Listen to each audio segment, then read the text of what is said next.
வணக்கம் அன்பர்களே. ஒரு இனிய காட்சி, முல்லை மலர்கிற மாலை பொழுதிலே நிகழ்கிற ஒரு இனிய நிகழ்ச்சியை இப்போது அந்த காட்சியை நாம் காணலாம்.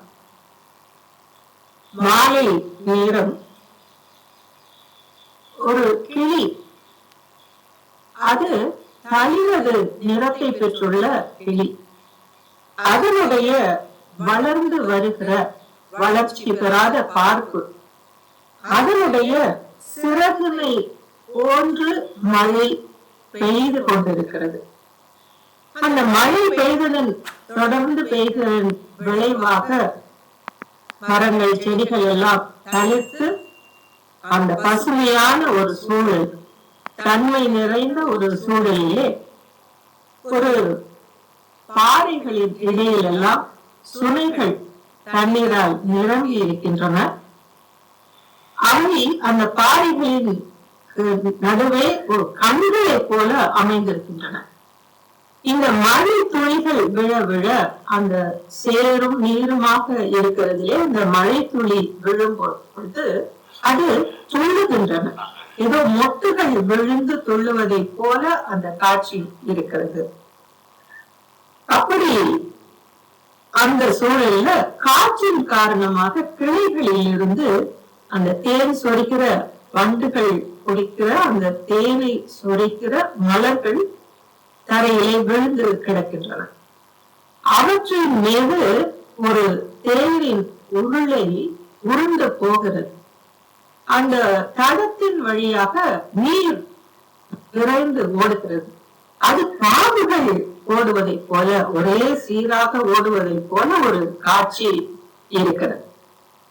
அப்போது அந்த தேரில் அமர்ந்திருக்கிற அந்த தலைவனும் அவன் தலைவனோடு இருப்பவர்களும் பேசிக் கொள்வதாக இந்த காட்சி அமைந்திருக்கிறது. அந்த தலைவன் தன்னுடைய தலைவியை பிரிந்து வினை மேற் சென்றிருந்தார். சென்ற வினையும் நன்கு நிறைவுற்றது. அவனும் தேரேற்றி விரைய ஊர் செல்லும் கருத்துடையவனாக இருந்தான். தேரும் செலுத்துதலை தொடங்கிற்று. ஒரு பகற்பொழுது பயணம்தான் எஞ்சி இருக்கிறது. அப்போது அந்த அவன் உடனிருந்தோர் தனமுக்குள் சொல்லிக் கொள்வதாக அமைந்திருக்கிறது இந்த செய்யுள். இந்த செய்யுளை எழுதியிருப்பவர் ஒக்கூர் மாசாத்தியார் என்ற பெண்பாற் புலவர். இந்த செய்யுள் அகநானூற்றில் 324ஆம் பாடலாக அமைந்திருக்கிறது. இதில் வினை, முல்லை, துறை, வினைமுற்றிய தலைமகன் கலந்துள்ளது. இந்த செய்யுள் விருந்தும் பெருகுணல் போலும் திருந்திழை தடமென் பனைத்தோள் மடமொழி அறிவை தளிரியல் கிள்ளை இனிதன் எடுத்த வளரா பிள்ளை தூவியன்ன வார்பெயர் வளர்த்த பயிர் புறவில் பறைகண் அன்ன நிறை சுனைதோறும் துளிப்படு மொக்குள் துள்ளுவன சால தொழி ஒரு பொகுத்து தோன்றுவன மாய வலி சினை உதிர்த்தலின் வெறி கொட்புதாய் சிறகு ஏற்ப அரக்கன் விரித்த வண்டுள் நிறவி துமித்த நேமி நிறைசெல் பாம்பின் விரை நீர் முடுகச் செல்லும் நெடுதகை தேரே முல்லை மாலை நகர்புகன் ஆய்ந்தே என்பது இந்த செய்யுள். இந்த செய்யுளுக்கு பெரும்புலைவர் புலியூர் கேசிகனார் அவர்கள் எழுதிய முறையை பார்க்கலாம்.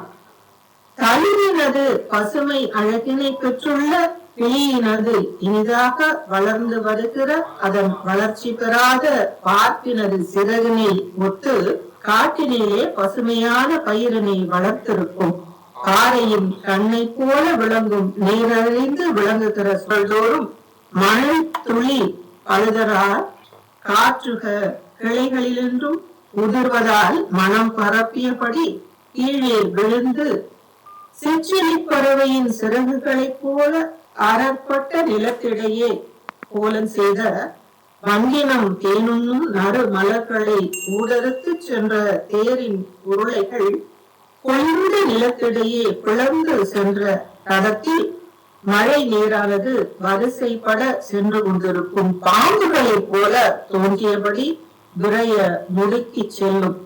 இத்தகைய முல்லை மலர்கிற மாலை காலத்திலே நகரின் கண் புகுதலை ஆராய்ந்தபடியே நம் பெருந்தகையாக்கிய தலைவனின் தேரும் செல்வதாகும். திருந்திய அணியினையும் பெரிதான மென்மை வாய்ந்த மூங்கிலை ஒத்த தோள்களையும் மடப்பமான பேச்சினையும் உடைய தம் தலைவியானவள் இன்று விருந்தயர்களையும் பெறுகிறவள் ஆவாள் போலும். விருந்து என்பது பசிக்கான உணவென்றில்லாது சிறப்பான உணவு என்பதை குறிக்கிறது. பெரிவாள் நலிவுற்றவள் பெற்று கழிக்க போகும் பேரின்ப செவ்வியை குறித்தது இந்த சொல். வளரா பிள்ளை என்றால் வளர்ந்தற்குரிய பார்ப்பு என்று பொருள். குறவு என்றால் காடு, வார்பெயல் என்றால் பெருமழை, நேவி என்றால் தேருருள். மழையினாலே தோன்றிய புதிய காட்சிகளை கூறியது. அகரம் அவன் சென்றடைய தலைவியும் புது நலம் பெற்று ஒளி உருவாள் என்று காத்துதற்காம். இப்படி இந்த அருமையான செய்யுளை, அழகான காட்சியை, அகத்துறை பாடலை எழுதிய ஒக்கூர் மாசியார். இந்த ஒக்கூர் என்பது பாண்டிய நாட்டு திருக்கோட்டியூர் என்ற ஊருக்கு அருகில் இன்றும் விளங்கும் ஊராக இருக்கிறது. அந்த ஊரில் பிறந்த பெரும் புலமை பெற்றவராக விளங்கி இருக்கிறார் இவர். இன்னொன்று, இந்த ஊரில் ஒக்கூர் மாசாக்கனார் என்பாரும் இருந்திருக்கிறார். இருவரும் உடன் பிறந்தவராக இருக்கக்கூடும்.